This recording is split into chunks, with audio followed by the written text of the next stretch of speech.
sommes dans Apocalypse 2. Nous allons prendre deux versets, le verset 4 et le verset 5. Ufunuo wa pili, mstari wa pili na wa tano. Shairi mbili tu. La Bible dit, Apocalypse 2, verset 2.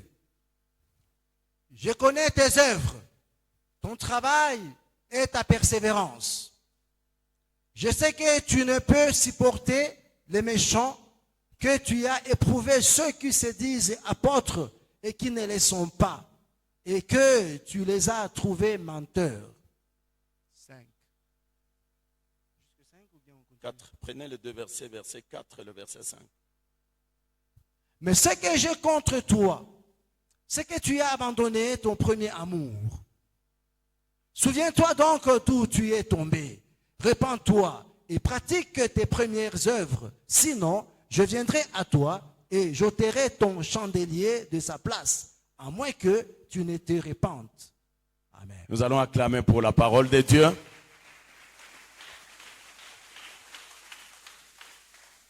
Bien-aimés, que toute la gloire revienne à notre Dieu. Utukufu wote murudilie Mungu wetu. Lui qui est le maître de temps, le maître des circonstances. Yeye anakuwa Bwana wa muda na majira. Il a permis que tu sois en vie ce jour, Aliruhusu uwe na uhai siku ya leo, afin que tu contemples encore son amour, ili upate kutazama tena upendo wake, que tu contemples encore ses bienfaits, ili upate kutazama tena mema et yake, que tu contemples encore sa fidélité. upate kuona tena uaminifu wake. Alléluia. Amen. Dieu soit loué. Mungu asifiwe. Merci d'être là. Asante kuwa kwako pale. Vous avez la soif de chercher Dieu. Unakuwa na kiu ya kumtafuta Et Mungu. Dieu se laisse trouver Na Mungu ameacha par anajionesha tous ceux-là qui le cherchent kwa wale wote ambao wanamtafuta, et ceux qui le cherchent avec zèle. na wale ambao wanamtafuta na bidii yote. Il se laisse trouver Na par yeye eux. amejionesha kwao.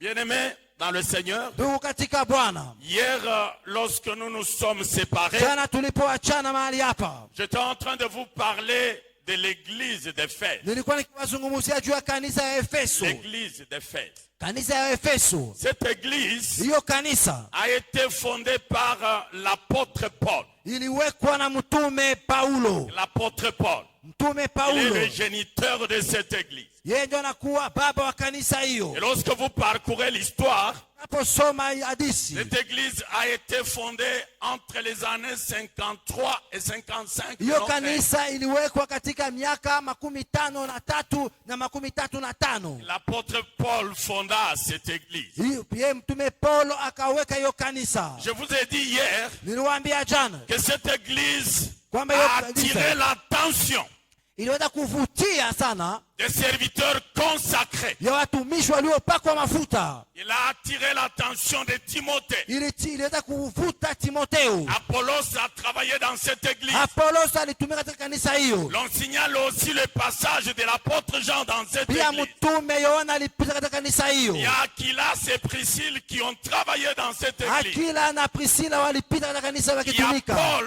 lui-même qui a travaillé dans cette église. Mtume Paulo pia alitumika katika kanisa hiyo. Lors de son deuxième voyage missionnaire, Alipoenda katika safari yake ya pili ya il est kitume, passé par l'église d'Éphèse. alipita katika kanisa ya Efeso. Il y a travaillé. Akatumika ndani. Dans son troisième voyage Katika missionnaire, safari yake ya tatu, il a séjourné dans cette église. aliketi na kanisa hiyo. Et il y a encore travaillé. Pia akatumika huko. Bien-aimé dans le Seigneur, Ndugu mpendwa, cette même église hiyo kanisa a reçu une autre lettre avant celle que Jean a envoyée. ilipata barua ingine kabla hiyo barua C'est ce Yohana que nous ilitumia. appelons l'épître aux Éphésiens. Hiyo ndio tumeitwa shairi kwa Waefeso. Cette épître Hiyo a shairi, été écrite par Paul. hiyo lui-même. haraka iliandikwa na Paulo mwenyewe. C'était vers les années 60 Ilikuwa katika mwaka wa 60 que Paul a écrit cette épître. ambao Paulo anaandika hiyo haraka. Et il a écrit cette épître dans des conditions atroces. Ka hiyo haraka katika hali magumu sana. Parce qu'il venait d'être emprisonné. Maana alikuwa akitoka gerezani. Il a connu son premier emprisonnement Hapo alijua kuweka gerezani ya mara par kwanza les Romains. na Warumi entre 60 et 62. katika miaka 60-62 Et dans la prison où il était, katika gereza ambayo alipatikana il ndani avait la latitude alikuwa na de urahisi pouvoir recevoir les visiteurs ya kupokea wajumbe dans sa cellule surveillée. katika hiyo gereza yake. Il pouvait recevoir les visiteurs, Alipokea wajumbe ceux qui venaient le wageni, consoler, wale ambao walikuja ceux kumtia qui moyo, venaient l'encourager. wale ambao walikuja kumtia Il moyo, pouvait les recevoir. angaliweza Et kuwapokea. en plus de Na cela, zaidi ya hiyo, Paul pouvait prêcher Paulo l'évangile angewahubiri pia dans les injili verrous. katika hiyo gereza Il lake, pouvait prêcher l'évangile. angaliweza kuhubiri pia injili. Alléluia. Amen, Alléluia. amen. Il était un évangéliste Alikuwa mwinjilisti, infatigable, alikuwa achoki kamwe, même dans les verrous, hata katika gereza même dans lake, les chaînes. hata katika Il ne gereza pouvait pas s'empêcher angalijizuiza d'annoncer la bonne nouvelle, kutangaza habari njema, d'annoncer l'évangile. kutangaza Paul injili. pouvait faire ça Paulo angalifanya hiyo et il a fait ça. na aliifanya. Dans son épître aux Katika Éphésiens, hiyo waraka wa Efeso il a écrit ce livre akaandika kitabu hii avec un triple objectif. na lengo tatu. Le premier objectif, Lengo ya kwanza c'était d'aider les croyants ilikuwa kusaidia Wakristo ou les convertis, hao waliokoka, les aider à progresser wasaidie wapate kuendelea dans la mbele connaissance de Dieu, katika ujuzi wa la Mungu, connaissance spirituelle de katika Dieu, ujuzi ya kiroho ya les aider Mungu, aussi à progresser pia kuendelea dans la mbele connaissance spirituelle de l'Église. katika hiyo kujua kiroho ya kanisa. C'était ça le premier objectif. Hiyo ndio ilikuwa lengo ya Et le kwanza, deuxième na objectif, lengo ya pili c'était de promouvoir ilikuwa pia kuweka mbele, l'unité kuweka mbele umoja entre les saints gentils katika wale wapagani et les juifs. na Wayuda, Cette unité na hiyo a umoja attiré aussi l'attention de Paul ili pia lorsqu'il kuvutia Paulo écrivait l'épître aux alikuwa Éphésiens. akiandika hiyo waraka wa Et Efeso. le troisième Na objectif, hiyo lengo ya tatu c'était d'encourager les chrétiens, ilikuwa kuwatia Wakristo les moyo, encourager à résister à toutes les puissances du mal. kuwatia moyo wapate kuzuiza hiyo uwezo ya Les shetani. trois principaux objectifs Hiyo lengo tatu qui ont poussé Paul ambayo sukuma Paulo à rédiger l'épître aux kuandika Éphésiens. hiyo waraka wa Efeso. Lorsque vous lisez tous ces 6 chapitres, Unasoma hiyo chapitre 6, vous allez voir que les trois objectifs dont je viens de vous parler tona kama ilengo tatu na waeleza se retrouvent dans ces 6 chapitres. inapatikana katika hiyo shairi yote Alléluia. 6. Amen. Alléluia. Amen. L'église d'Éphèse, Kanisa wa Efeso une grande église, ni kanisa kubwa, une église qui a fait parler d'elle. kanisa ambayo ilisema juu yake Nous peke yake. étions en train de le dire hier. Tulikuwa tukisema jana, C'était une église ilikuwa kanisa qui avait un amour débordant. ambayo ilikuwa na upendo kabisa, C'était une église ilikuwa kanisa qui ambayo avait un zèle remarquable. ilikuwa na bidii kabisa C'était une ionekana, église ilikuwa qui kanisa avait une vie spirituelle profonde. ambayo ilikuwa na maisha ya kiroho ya Et une kilinzi, église qui avait kanisa aussi un grand rayonnement ambayo ilikuwa dans ikiangaa la zone ou kabisa dans la contre. katika hiyo mahali, L'église d'Éphèse. kanisa ya Efeso. Alléluia. Amen. C'était une grande église. Ilikuwa kanisa kubwa. Lorsque vous regardez l'histoire biblique, Unapoangalia hadithi ya Biblia, l'Apocalypse ou la lettre que Jean a écrite et envoyée à cette église, ni barua ambayo Yohana aliandikia kanisa elle a intervenu ilijitokeza 40 ans après. miaka 40 baadaye. Jean a écrit, c'était entre 96 et 97. Yohana aliandika katika mwaka 19 Après Jésus-Christ. Kisha Yesu Lorsque Kristo. vous faites les calculs, Unaposabia cette lettre hiyo barua a intervenu 40 ans après. miaka 40 baadaye, 40 ans après. miaka 40 baadaye. Alléluia. Amen. Est-ce que nous sommes ensemble? Tuko pamoja. L'église d'Éphèse Kanisa ya Efeso, est une grande église. kanisa kubwa. Bien-aimés dans le Seigneur, Ndugu mpendwa, Éphèse, Efeso dont la Bible parle, ambayo Biblia imesema c'était aussi une ville importante. ilikuwa pia mji ya muhimu kabisa. L'histoire enseigne qu'Éphèse Biblia inasema ya a été kwamba fondée en l'an 1000 hadithi imesema kwamba Efeso iliwekwa katika mwaka 1000 avant notre ère, kabla Yesu kuzaliwa. avant Jésus-Christ. Kabla Yesu kuzaliwa, C'était une église qui a été fondée en cette année-là. ilikuwa kanisa ambayo iliwekwa miaka 1000 kabla Yesu hajakuja. C'était une grande ville ilikuwa muji Et une ville mkubwa, qui était considérée muji ambayo ilikuwa na muhimu kabisa, comme la principale, kwamba ilikuwa ya muhimu comme la kabisa, principale ville de la kwamba région de l'Asie. muji ya muhimu katika hiyo Asia. C'était une grande ville.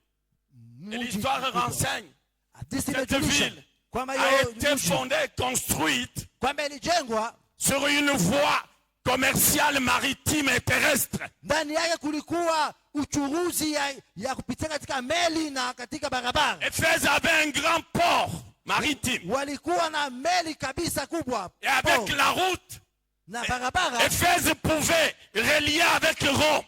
Ina hiyo Efeso ilikuwa na barabara, Elle pouvait relier avec la Grèce, ingalifika pia Grèce, même avec l'Orient. hata huko Orient.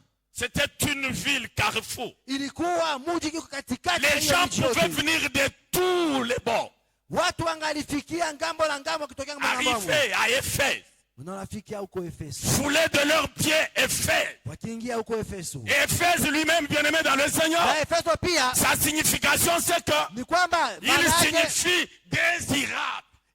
maana yake ni kwamba imetamaniwa, Désirable. Ça imetamaniwa. veut dire, Ni kusema cette ville avec son port, hiyo mji na hiyo port avec yake sa position géographique, ambao na mahali hapo elle umewekwa, pouvait attirer beaucoup de gens, ingalivuta watu wengi, beaucoup de touristes, watu wengi, beaucoup de pèlerins. watu wengi Et watembelea surtout huko. qu'ils savaient Na zaidi walijua qu'une kwamba fois à Éphèse, wanapofika Efeso, tout ce qu'ils pouvaient désirer, yote ambayo ils wangaliitaka pouvaient l'avoir. wangaliipata. S'ils pouvaient désirer les ambiances, Kama wanaipenda ils pouvaient facilement avoir un cadre. wangalipata S'ils hiyo, pouvaient désirer, je ne sais, l'impudicité, wangalipenda ils hiyo pouvaient ukahaba, avoir un cadre pour cela. wangalipata nafasi ya kuitimiza. Éphèse s'appelle désirable.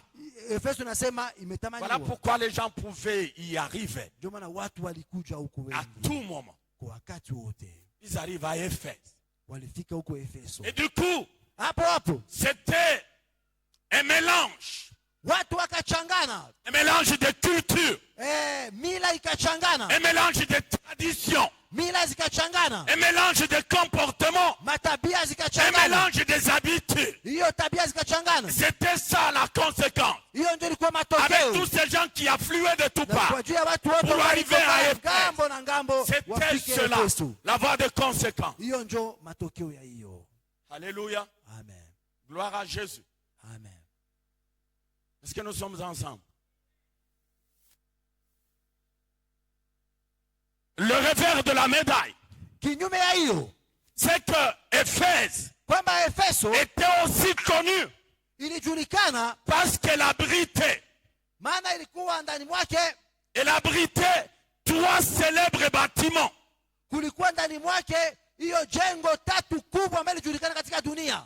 Et l'histoire montre même que ces bâtiments Hadithi imeonyesha kwamba hizo jengo faisaient partie des 7 merveilles mondiales de l'époque. imeonekana katika maajabu 7 ya kiulimwengu ilikuwa ndani, C'est le cas du temple d'Artémis, kama vile hiyo hekalu ya Artemisia un grand sanctuaire ilikuwa madhabahu kubwa qui était érigé ambayo ilijengwa en l'honneur de cette idole kwa utukufu ya appelée Artémis ou Diane. sanamu ambayo iliitwa Artemis au Diane. C'était une déesse grecque.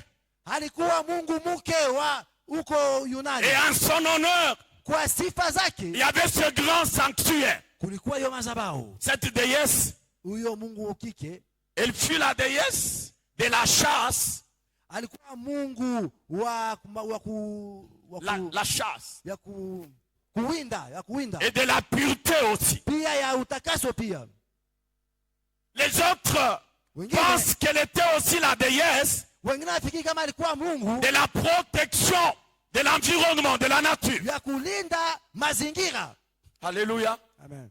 C'est en son honneur que ce grand sanctuaire fut érigé. Ni kwa utukufu ya huyo njo hiyo jengo ilijengwa. Ça veut dire que les touristes, Kwamba wale wa kutembea comme les touristes de cette époque, kama vile watu ambao wanatembea katika mazingira lorsqu'ils wakati partent en France, wanapoenda huko France pour faire savoir qu'ils sont arrivés en France, ili wajulishe kama wamefika ils vont se France, faire photographier au niveau du Tour Eiffel, wanajipiga picha kutoka avec Eiffel les poses de toutes les sortes. na wanajionesha hapo Et ils publient sur les réseaux sociaux. na wanaonesha kwa C'était le cas à l'époque. ilikuwa pia hali kama Les hiyo. touristes qui arrivaient à Éphèse, Waturusi walifika huko, ils devraient passer à ce temple ilibidi wapite pale. d'Artémis. Hiyo À part Artemis ce temple, il y a aussi un autre bâtiment célèbre qui a fait parler d'Éphèse. kulikuwa pia jengo kubwa ambalo lisema juu ya Efeso. C'est le bâtiment appelé théâtre. Kulikuwa pia imeitwa teatre. Laissez-moi vous dire que Hata niwaambie kwamba le temple d'Artémis hiyo hekalu ya Artemis a été détruit. iliharibishwa, Il a été incendié iliunguziwa par un jeune homme. na mtu mmoja C'était en 356, katika mwaka 356. l'année de naissance d'Alexandre le Conquérant. Ni siku ambayo Alexandre le Conquérant alizaliwa. Ce jeune homme Huyo kijana avait seulement voulu faire parler de lui. alipenda tu bamujue, Il est allé, il a incendié le temple d'Artémis. akaunguza tu bamujue tu naye. Ça veut dire à l'heure actuelle, Kwa siku ya leo les touristes parlent des ruines. Waturisti wamesema juu ya Ils ruine, parlent des débris. wanasema hiyo ruine au Ils mabaki, disent, rien qu'à voir ces ruines, asema kupata tu hiyo mabaki, on a l'idée sur l'immensité de cette bâtisse. wakaona ukubwa ya hiyo jengo, C'était trop grand, ilikuwa kubwa trop grand. kubwa kabisa. Et les prêtresses qui travaillaient dans ce temple, Na wale wa padiri au wa koani walitumika ndani ya hiyo hekalu elles étaient reconnues pour leur immoralité.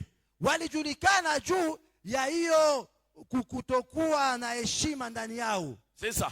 kutokujiheshimia. J'étais en train de parler aussi du théâtre. Nilizungumzia juu Un ya autre bâtiment Théâtre. gigantesque. kulikuwa pia jengo kubwa. Lui, l'histoire enseigne qu'il a été construit avec du marbre.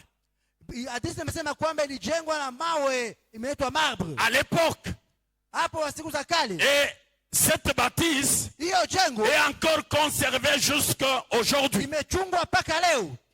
Et il avait la capacité d'accueillir autour de 24 000 personnes. Iliweza kupokea watu 24,000. Il y avait aussi un autre bâtiment célèbre, Kulikuwa pia na jengo la kingine bibliothèque de Celsius. ambayo ilikuwa fasi ya kuchungia ya vitabu. C'était aussi un Inaitwa autre bibliothèque ya bâtiment Jesus. imposant touristique.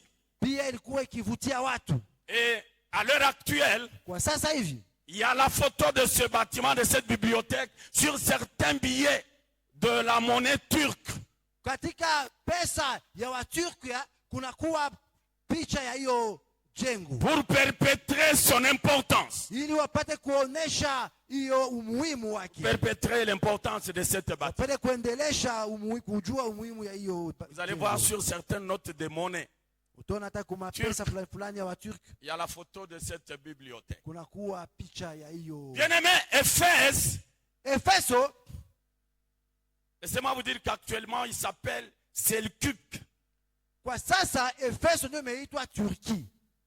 Selkuk, c'est dans Turquie actuelle. Selçuk, Mais c'est une ville qui répond au nom de Selkuk.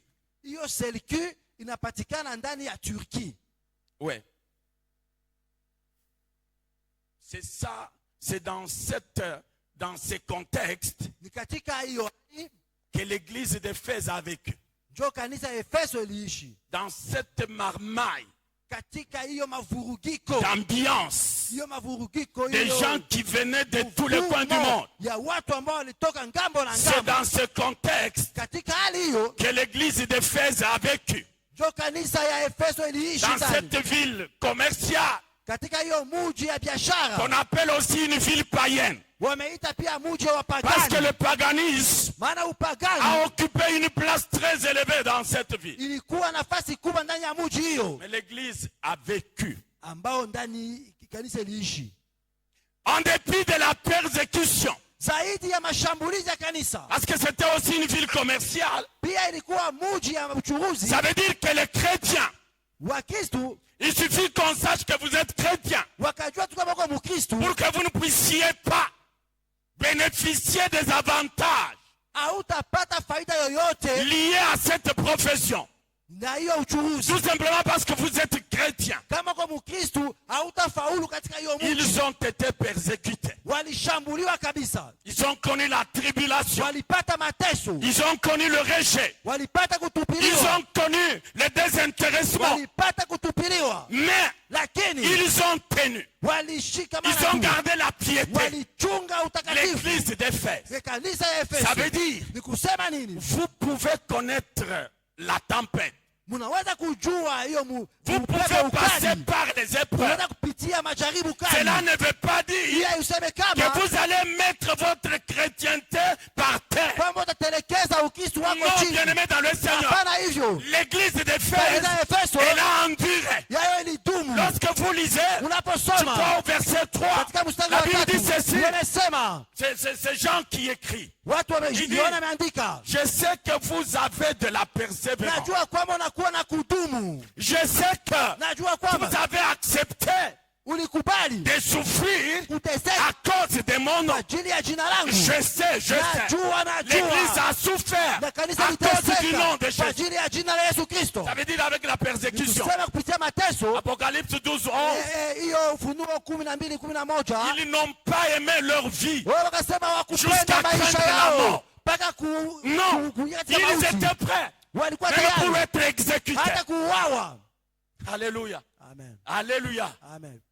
Le jour-là, Siku hiyo on te dira, nakwambia il y avait quelqu'un qui était plus persécuté que toi. kulikuwa mtu ambaye alishambuliwa kushindia wewe. Il y avait quelqu'un Kulikuwa qui mtu avait connu beaucoup plus d'épreuves que toi. ambaye alijua matendo Mais kushindia cette wewe. personne, Lakini huyo mtu elle a enduré. Cette aliteswa. personne, elle a persévéré. Cette personne n'a pas laissé tomber la foi. Hakuacha imani. On vous la montrera. Watawamuonesha yeye. Alléluia. Amen. Paul écrit aux Romains, il leur dit, Paulo ameandikia Warumi anawaambia, qu'est-ce qui peut me séparer de l'amour de Dieu? nini ambayo naweza kunitenga na upendo wa Mungu? Quoi? Nini? Est-ce la famine? Njaa, Est-ce la tribulation? mateso, Est-ce la persécution? je ushambulizi, Est-ce le manque? jini dunia, La sécheresse? ukiwa. Qu'est-ce qui peut me séparer de Nini l'amour ambayo de naweza Dieu? kunitenga na upendo wa Baba? L'église d'Éphèse Kanisa Efeso a tenu Mordicus ilishikamana tu, et n'a pas lâché. haikuacha.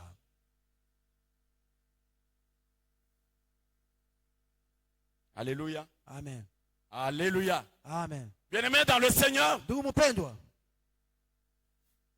le verset que nous avons lu, hiyo shairi ambayo tulisoma, je vous ai décrit le petit plan niliwaambia qu'a suivi le rédacteur de ces lettres.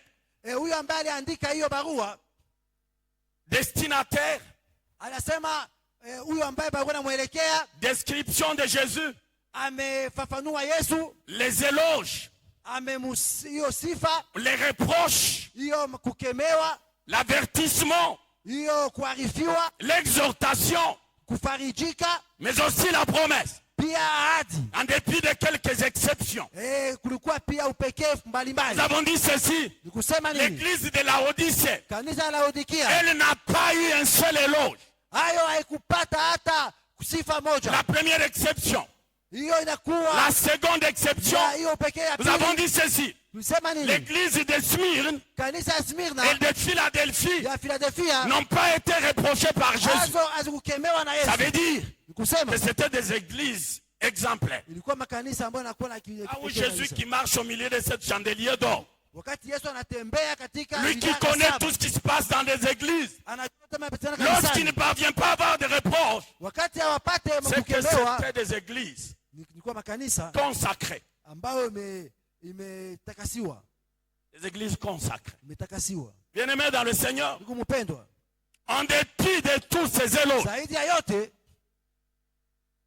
en dépit de tous ces éloges, zaidi ya yote, une église travailleuse, kanisa ambayo ilikuwa ikitumika, une église courageuse, ilikuwa na bidii. une église qui fait face aux faux docteurs. Hii kanisa ambayo Une église. ulimu wabaya. Mais au verset 4, Kumstari wa 4, Jésus trouve un reproche. Yesu amepata hiyo kukemea. Il dit, Amesema, voici ce que j'ai contre toi. tazama ambayo nachukia ndani mwako. Il dit, Amesema, ce que je te reproche, ambayo nachukia ndani mwako, c'est que tu as abandonné kwamba uliacha ton premier amour. upendo wako wa kwanza. Alléluia. Moi, je pensais que Nilifikiria kwamba Jésus se limiterait à ses éloges. Yesu angalisimamia tu kwa hiyo Mais il kuwasifia. dit, j'ai Amesema, quelque chose contre toi. ninakuwa na kitu moja. Cette nyuma yako. chose, Hiyo kitu c'est que tu as abandonné kwanza uliacha ton premier amour. upendo wa kwanza. Alors je me suis dit, Nikajiuliza, au nom de quoi kwa sababu gani? l'église d'Éphèse était en train de faire tout ce qu'elle faisait, tout ce que Jésus a décrit. Sasa hiyo ambayo Yesu aliwatapia walikuwa wakifanya kujina gani? Alors qu'elle avait déjà foulé aux pieds son premier amour. Japo hiyo walikuwa wamekwisha kuacha upendo wao wa kwanza. Abandonner. Wakiacha upendo wa kwanza. Qu'est-ce que signifie abandonner? Kuacha ni kusema nini? Abandonner signifie laisser. Kuacha ni kusema kuacha. Abandonner signifie lâcher. Ni kuachilia. Abandonner signifie kuacha ne plus s'intéresser à une personne ou à une chose. Kutokujali mtu wala kitu. Abandonner signifie kuacha renoncer à quelque chose. Kuacha kitu. Tu peux renoncer à quelque chose. Unaweza kuacha kitu. Tu dis bon, ça ne m'intéresse plus. Bon, sijali tena. Je laisse tomber. Naacha na biashara. D'ailleurs, vous pouvez prendre ça. Ah, oui, kamate basi. Parce que pour moi, ça importe peu. Kwangu sijali tena. Ça importe peu. Kwangu sijali tena. C'est ça, abandonner. Hiyo ndio kuacha. Jésus dit, c'est ça ce que je contre toi, église d'Éphèse. Hiyo ndio nachukia kwako kanisa ya Efeso. Tu as abandonné quoi? Uliacha nini? Ton premier amour. Upendo wako wa kwanza. Oh. Ça veut dire qu'il y a un premier amour. Kuna kwa upendo wa Il y kwanza. a un deuxième, il y a un troisième, que sais-je encore. Pili na tatu na sijue tena. Jésus, lui, Yesu yeye il se réclame ameomba tu avoir droit anakuwa na haki à ce premier amour. ya hiyo upendo wa kwanza. Vous avez abandonné votre premier amour. Muliacha upendo ya kwanza. C'est quoi le premier amour? Upendo wa kwanza ni nini? Alléluia. Amen. Alléluia. Amen. Est-ce qu'on peut faire ça? C'est très froid. Est-ce qu'on peut bouger nos mains? Là, vous me rassurez que vous êtes avec moi. Hapa mnanitikisha kama mko pamoja na Moi, je mimi. suis avec vous. Na mimi niko pamoja nanyi. Le premier amour. Upendo wa Le kwanza. premier amour, Upendo wa kwanza. c'est cet amour Ni hiyo upendo que l'Église a manifesté ambao kanisa lionyesha en recevant l'évangile ilipopokea injili et en confessant Jésus. nilipokiri Yesu Kristo. Voilà pourquoi, lorsque nous étions en train de parler de l'église d'Éphèse, on a dit c'était un amour débordant. Ilikuwa upendo uliofurika. Un amour débordant Upendo qui se uliofurika. faisait accompagner d'un zèle remarquable. Ambao ilikuwa ikisindikizwa na Un bidii amour iliyoonekana. rayonnant. Upendo Un ulioonekana. amour rayonnant. Upendo Mais ulioonekana. aussi avec une vie spirituelle très profonde. Walikuwa na maisha ya kiroho iliyo ya vilindi. Ils ont abandonné cet amour. Waliacha hiyo upendo. Bien-aimé dans le Seigneur. Ndugu mpendwa. Est-ce que tu es encore là où tu étais le jour que tu as reçu Jésus? Je, uko tena mahali ambapo ulikuwaka siku ambayo ulipokeaka Yesu? Si tu es franc, tu vas me dire non, pasteur. Kama uko mwenye kweli utasema Et hapana. si tu me dis oui, moi je vais te dire non, ma soeur, non, mon frère. Kama unasema ndio, mimi nitakwambia hapana. Tu as abandonné ton premier amour. Uliacha upendo wa kwanza. Alléluia. Amen. Voici le reproche Hiyo njoo makemeo qui est parti de la lettre ambayo ilionekana katika aux barua Éphésiens, kwa Waefeso, aux chrétiens de Gamaliel temps, kwa Wakristo à wa l'église Gamaliel Temple, locale de ce siècle. kanisa ya Gamaliel Temple. Vous avez abandonné votre premier amour. Uliacha upendo wenu wa kwanza.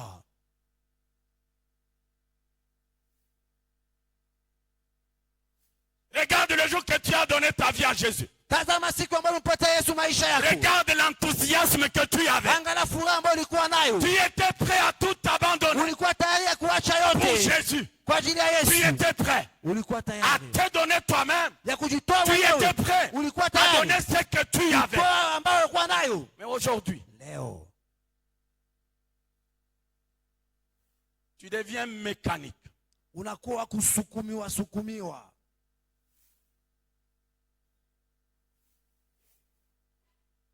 Tu deviens le genre de personne, Unakuwa hali ya mtu ce que j'ai, c'est pour moi. ambayo nakuwa nayo ni yangu. Tout ça pourquoi?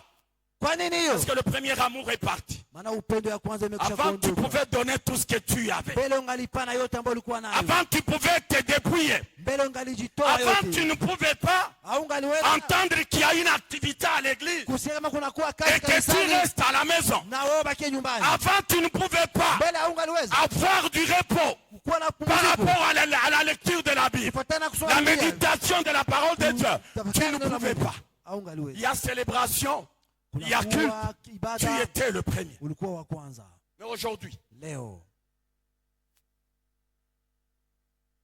les témoignages que nous avons eus ushuhuda ambao tulikuwa nayo du début de cette église, ya mwanzo ya kanisa hii, c'est que les gens faisaient même la compétition par rapport à la ponctualité à l'église. watu walikuwa wakibishana mwenye atafika wa En kwanza commençant kanisani. par la dévotion matinale, Kuanzia maombi ya asubuhi c'était la compétition.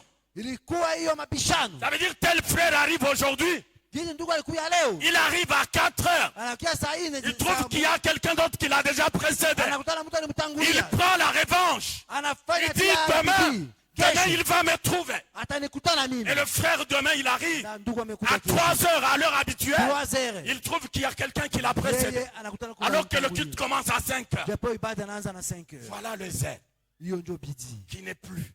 ambayo haiko tena Aujourd'hui, leo.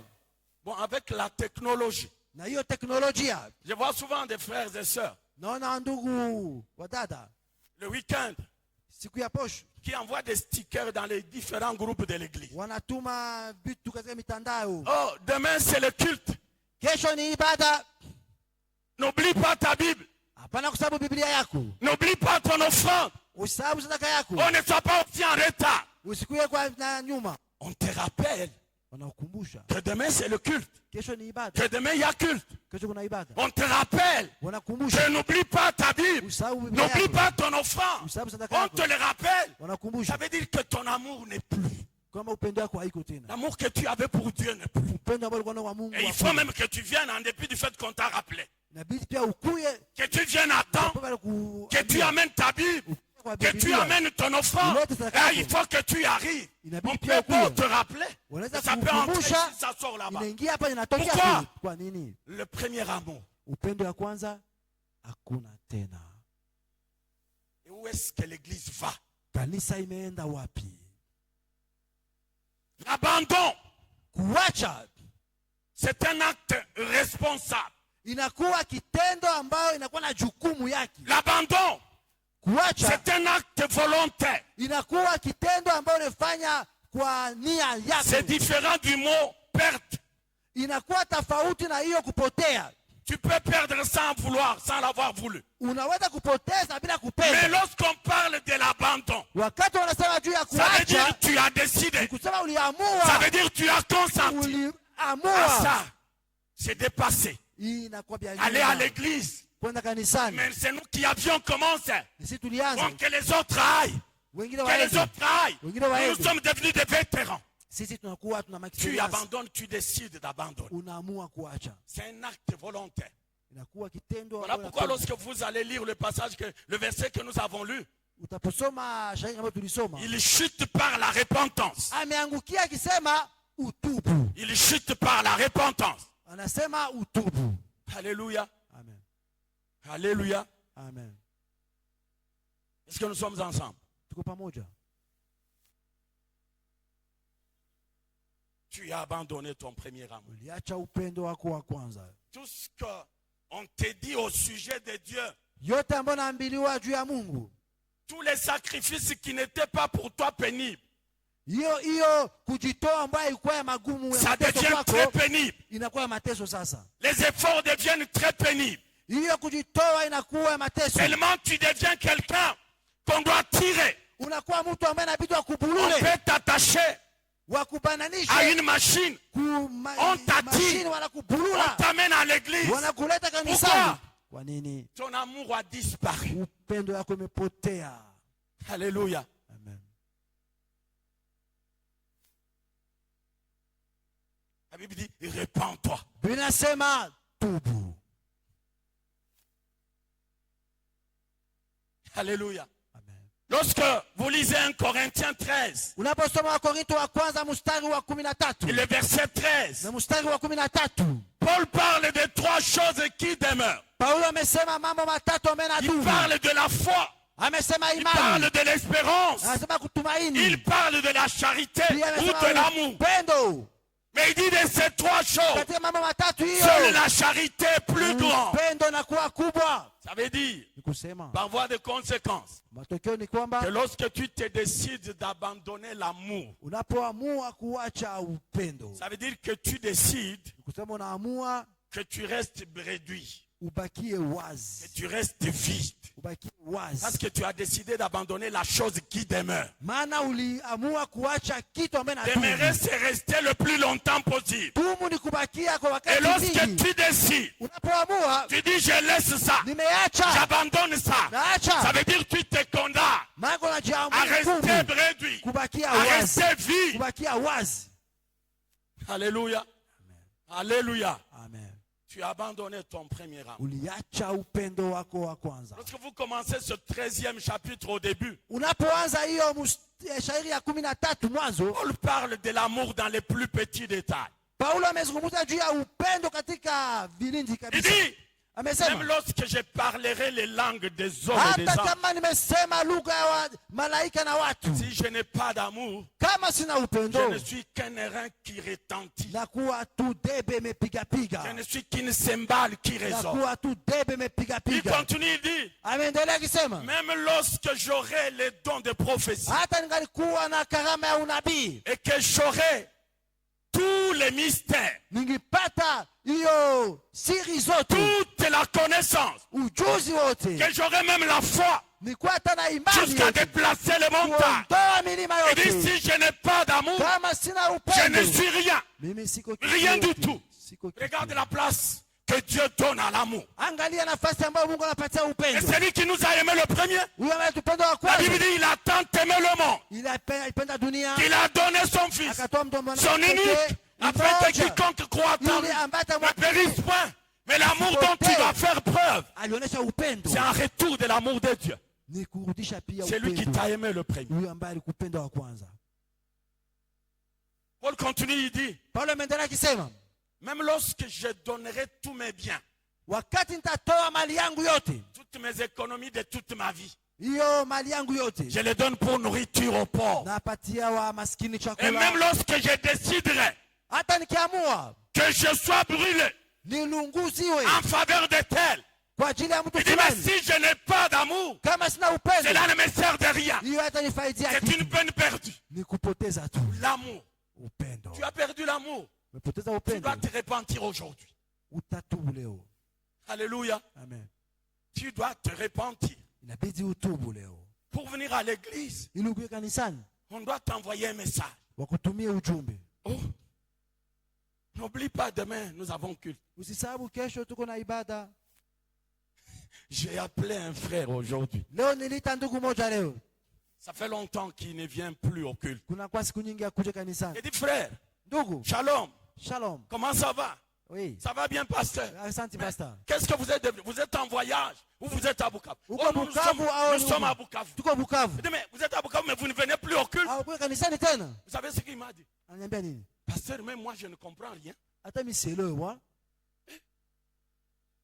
Mon Seigneur. Mais moi je ne comprends rien. Tu ne comprends rien.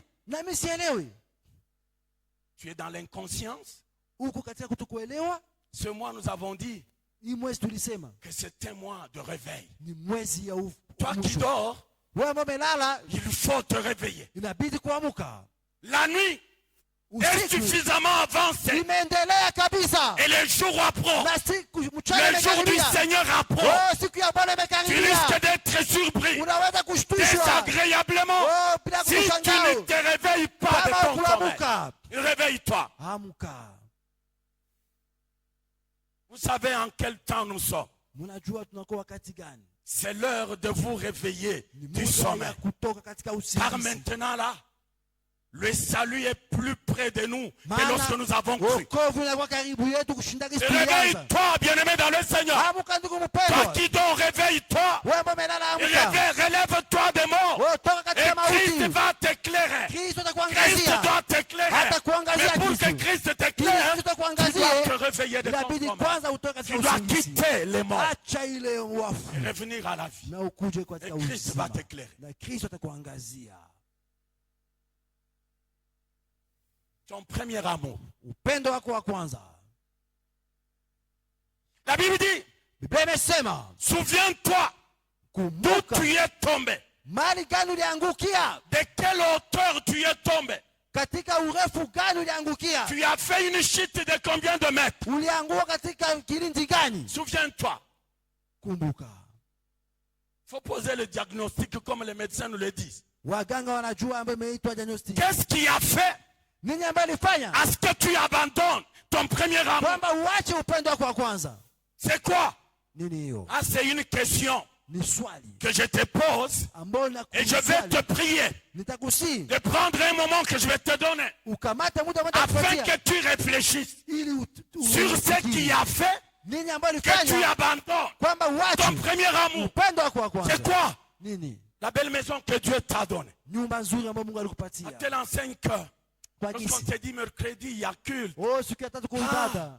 Tu commences à tourner. Tu Unazunguka. regardes. Unaangalia. Tu regardes. Unaangalia nyumba yako. Comment tu as fait appel aux décorateurs intérieurs de Kinshasa. Comment ils ont bien décoré l'intérieur de ta maison. Et lorsque tu regardes, tu dis, ça c'est plus que le temple de Salomon. Hii ni kushinda temple ya Salomon. C'est plus que le temple de Salomon. Kushindia temple ya Et Salomon. Salomon, lorsqu'il dédiait le temple, Salomon il a dit quoi, Seigneur? Même lorsque les gens viendraient de l'étranger, lorsqu'ils vont seulement fouler leur pied en ce lieu, et qu'ils élèvent la voix vers toi, exauce-le. Uwajibie. Et toi, tu t'es dit, ah, ça c'est plus que le temps. Hii ni zaidi ya Ça veut dire, moi je peux rester. Mimi nitabakia kwangu. Et je serai exaucé. Nitajibiliwa N'est-ce pas que kwangu. Salomon a prié comme ça? Oh, Salomon Je aliomba peux hivi. rester. Na mimi nitabakia.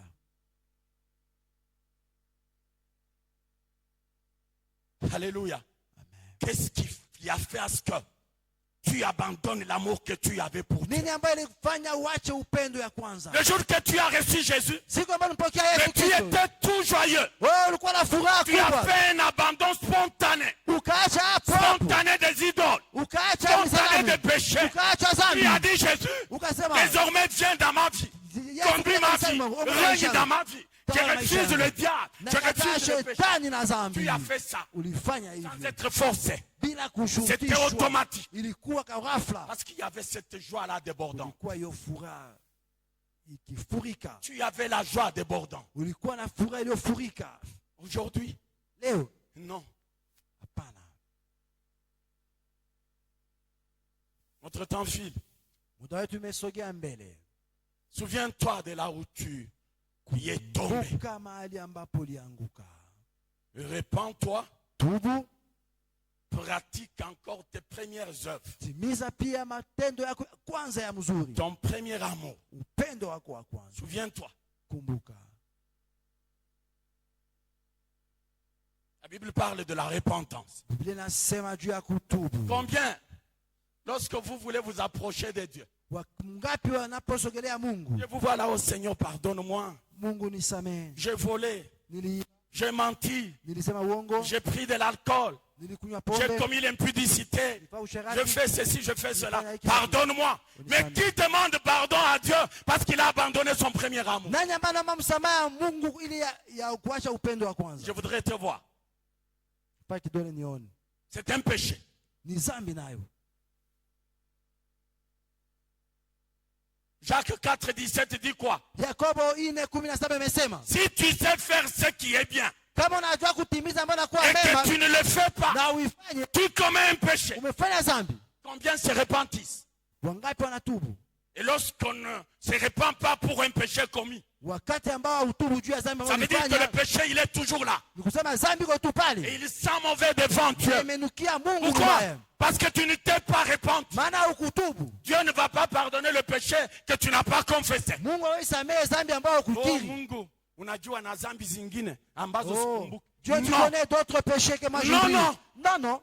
Comment tu vas prendre conscience? Je, utakuwa na dhambi Comment tu vas prendre comment tu vas regretter ton péché? Regretter la Comment tu magani. vas prendre la décision d'abandonner? Utakamata uamuzi Si tu gani peux ya dire kuacha? à Dieu, Kama utambia Mungu, Mungu unajua na dhambi zingine. oh Dieu, tu connais d'autres péchés. Non. Sio. Le péché non confessé, Dhambi ambayo sio utubu, il est là. inabakia pale. Tu vas confesser aujourd'hui. Leo utatubu. pour avoir un nouveau départ avec Dieu. ili mwanzo mpya na Ce Mungu. péché continue à sentir au devant Hiyo de Dieu. dhambi inaendelea kunuka mbele ya Mungu. Tu as abandonné ton premier amour. Uliacha upendo wako wa kwanza. Dans les évangiles, Katika Injili, vous pouvez lire ça dans Marc 10 et dans les autres évangiles. Marko 10 na nyingine Injili. Un jour, Siku moja, les disciples demandent à Jésus, wafuasi wanamuuliza Yesu, Maître, Bwana, bon maître, nous voici, nous sommes à ta suite. tuko hapa Nous tunakufuata. avons tout abandonné. Tuliacha yote. Qu'est-ce que nous allons gagner? Pata nini tena? Jésus leur dit, Yesu il akawajibu. leur donne une réponse très précise. Akawajibu, Vous qui avez tout abandonné, nyinyi ambao vous qui avez tout quitté, muliacha yote, vous allez gagner au centuple. mutapata C'est que kwa vous mara avez mia. abandonné. Yote ambao Et dans les muliacha siècles à venir, la vie éternelle. uzima wa milele. Cette parole m'a interpellé. Hiyo neno ilinisisimua. Qui va gagner au centuple? Nani ambaye atapata kwa mara mia? C'est celui qui a tout abandonné. Huyo ambaye aliacha yote. Ça veut dire, Ni kusema nini? n'utilise pas cette parole Usitumie hiyo neno à tort et à travers. kinyume. Aussi longtemps Kama qu'il y a des choses kuko vitu que tu n'arrives pas à abandonner. unashindwa kuacha. Les centuples, Hiyo mara c'est pour mia ceux qui ont tout ya abandonné. wale ambao aliacha yote. Est-ce que quelqu'un me comprend? Amen.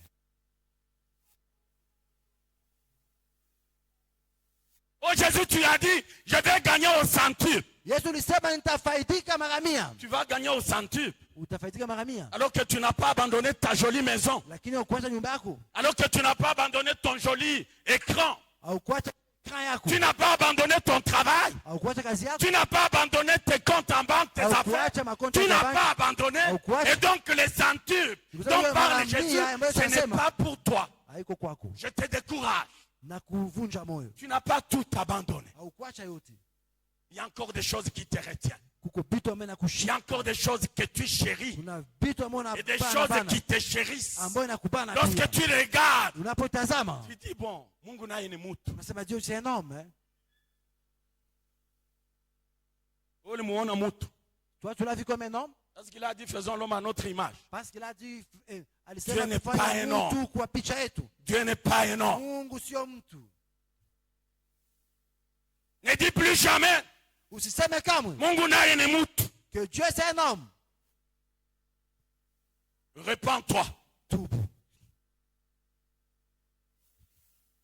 Il dit sinon, Kama sio, je viendrai à toi. nitakujia wewe. Je vais déplacer ton chandelier Nitaondoa de kinara sa yako place. mahali ambapo alikuwa. Le chandelier. Hiyo Jésus kinara dit, yako. la Bible dit, il est celui qui marche au milieu de cette Yeye chandelier ambaye d'or. ametembea katika Ça veut dire, kinara au saba ya milieu de dhahabu. cette église, Katikati ya il kanisa saba, marche, il connaît tout. anatembea, anajua Il yote. y a la lumière, Anakuwa na dont il est lui-même la source. yeye ni Il chemu communique sa lumière à l'église. Leta mwanga Et wake l'église kanisani. doit communiquer cette lumière au monde. Kanisa inabidi Ça veut iletee dire, dunia. lorsque tu ne te répands pas, Wakati hautubu, lorsque tu décides de ne pas te wakati repentir, unaamua Jésus kutokutubu, dit, Yesu amesema c'est une menace très forte. anakushambulia Je kabisa. viendrai à toi, Amekaripa. je Ndakuja déplacerai kwako. ton chandelier. Tatosha kinara yako. Imagine-toi qu'on déplace ton chandelier. Batoshe kinara yako.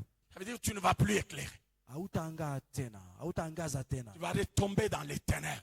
Utaanguka katika Alors que giza. hier nous avons dit, Jana tulisema. il faut qu'on arrive à annoncer Nafikiri tufikie kutangaza les vertus hiyo kweli de celui qui nous a tirés ya huyo ambaye alitutosha des ténèbres katika giza jusqu'à son kwa admirable lumière. kutupeleka katika mwanga wake Lorsqu'on uliotamaniwa. enlève ton chandelier, Wanapotosha hiyo chandelier kinara yako, c'est pour supporter les chandelles, les bougies. ni juu ya kuweka Ça veut dire- kushika hiyo babuji. Les bougies qui n'ont pas de support Hiyo buji ambayo haina kisimamio vont s'écrouler. Et zitaanguka. lorsqu'une bougie s'écroule, Wakati buji elle inaanguka s'éteint. imeanguka, Elle s'éteint. imezimika. Et lorsqu'une bougie s'éteint, Inapozimika ce sont les ténèbres, le règne des ténèbres. ni ufalme wa Voilà giza. la menace, Hiyo njoo karipio. l'avertissement de Jésus. Hiyo karipio ya Yesu Kristo.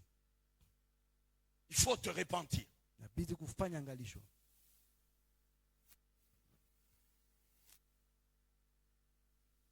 À moins que tu te répandes. Kabla tu C'est ce que le verset dit. Biblia inasema Ça veut dire le remède. dawa C'est ta repentance. ni kutubu kwako. C'est ça le remède. Hiyo njoo dawa. L'église de Jésus. Kanisa ya Yesu. Voilà ce que dit la lettre hiyo ndio barua imesema. Est-ce que cette lettre ne te concerne-t-elle pas? Hiyo barua haiko yako kweli? Bien sûr que oui. Kweli. La lettre aux Éphésiens, Barua elle te concerne. Pia na kwa yako. Elle te concerne. Pia na kwa yako. Faut te repentir. Nabidi kutubu. Nous allons terminer. Il parle aussi des œuvres des Nicolaïtes. Amezungumzia juu ya makazi ya Nikolaite. Ce terme, Hiyo neno il signifie imesema le vainqueur du peuple. mshindi wa mataifa. Ça veut dire dans tout ce qui peut triompher de l'homme.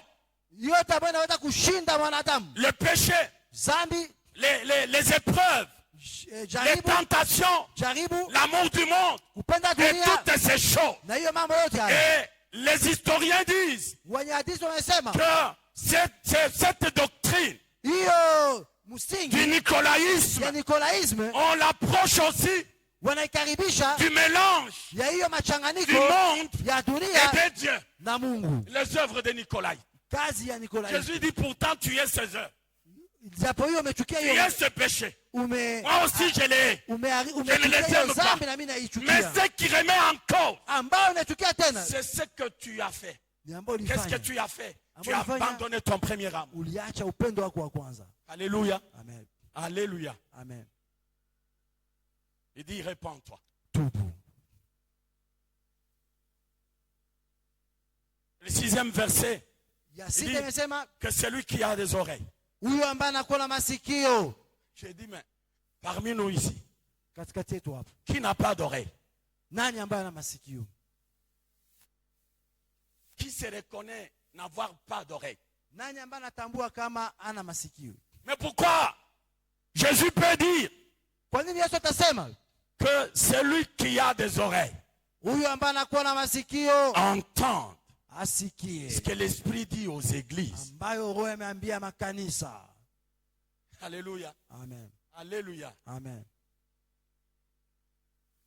Il n'y a que des élus Wachaguliwa tu qui vont recevoir ce message, ndio watapokea ujumbe qui hii, vont entendre ce message watasikia ujumbe hii, et qui vont marcher conformément à ce message, watatembea kufuatana na qui vont ujumbe hii, servir ce message, watatumika qui juu ya vont ujumbe se hii, conformer à ce message. wataambatana na ujumbe hii. Les élus, c'est seulement Wachaguliwa eux qui ont les oreilles. wao ndio wanakuwa na Les incrédules watu wa n'ont ngumu pas d'oreilles. hawana masikio. Les incrédules n'ont pas Watu d'oreilles. wenye moyo mgumu. Ça veut dire comme nous sommes là, Kama tuko nous hapa terminons ce service, tunamaliza hii tu kazi, sors, tu descends les marches. tunashuka maeskalier. Quelqu'un te dit, ah, j'ai vu, vous avez séminaire. Leo umekuwa na Qu'est-ce que l'enseignant a dit aujourd'hui? mwalimu alisema nini? Sikumbuki. L'enseignant, Mwalimu jimwabimwa tu hivi, tu écarquilles les yeux. unaanza tu kuangalia Ça veut dire que tu n'as rien reçu. au kupokea kitu, Tu es animé par l'incrédulité. unakuwa na moyo mgumu. C'est celui-là qui a des oreilles pour Huyo entendre ndio mais qui ne peut pas entendre. kuwa na masikio lakini hawezi kusikia. Incrédule. Mtu moyo mgumu, À celui qui vaincra, huyo ambaye atakayeshinda je lui donnerai à manger tampatia akikula de l'arbre de vie kwa muti wa qui est dans uzima le paradis des dieux. ambao unapatikana katika paradiso ya Mungu. L'arbre de vie. Muti wa uzima C'est quoi l'arbre de vie? ni nini? Muti wa uzima, Lorsque vous allez parcourir toutes ces lettres, utaposoma hiyo barua zote, elles ont cette promesse en commun. inakuwa na ahadi kwa mtu kwa umoja, L'héritage de la vie éternelle. urithi ufalme wa mbingu, La vie que Adam a perdue maisha ambayo Adamu alipoteza par sa révolte, kupitia uasi wake, par sa désobéissance. kutokutii kwake. Cette vie, nous l'avons Hiyo uzima en tunayo Jésus, ndani ya Yesu, mais à seule condition kwa shurti moja, que nous puissions vaincre tupate kushinda. à celui qui vaincra. Kwa hiyo ambaye Ça atashinda, veut dire qu'il y a quelqu'un d'autre qui ne va pas vaincre. huko mtu ambaye hatashinda, Au lieu qu'il vainque, kuliko ashinde, la guerre va le vaincre. vite na mshinda, Le combat va avoir le dessus sur lui. vite na mshinda. Mais la promesse, Ahadi c'est seulement kwamba à celui qui vaincra. ya ule ambaye atakayeshinda. Est-ce que quelqu'un est prêt pour vaincre Kwa ce mtu soir? tayari kushinda leo, Quelqu'un est prêt pour confesser Kuko son mtu péché ambaye ce soir? leo tayari Quelqu'un est kukiri prêt dhambi zake, pour dire à Dieu, Kuambia pardonne, Mungu, mon unisamehe. abandon, j'ai abandonné donné le premier amour. Quelqu'un est prêt pour s'humilier. Que Dieu vous bénisse. Mungu awabariki.